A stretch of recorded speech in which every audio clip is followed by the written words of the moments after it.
Welcome to the Banker Lamp. Please enjoy the video. You begin by confirming the exact head unit model and current software version so you grab the right files.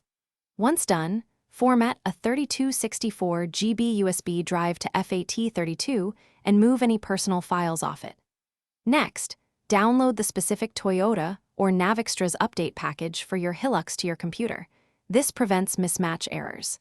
Make sure the download completes and verifies its file size. Then copy the update folder structure exactly onto the root of the USB drive, without renaming files. You now perform the in-car installation. Turn the ignition to ACC so the head unit stays powered, but the engine is off. This reduces risk of interruption. Insert the prepared USB into the front Toyota USB port and navigate to the unit system or navigation update menu. Once the unit recognizes files, follow on-screen prompts and confirm installation. Make sure the battery is healthy or connect a charger. Do not remove the USB or turn off power until the progress completes and the system restarts automatically.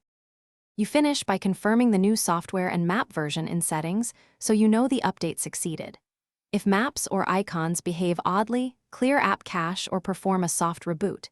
If the update failed, make sure your USB is freshly formatted FAT32 and recopy a freshly downloaded package.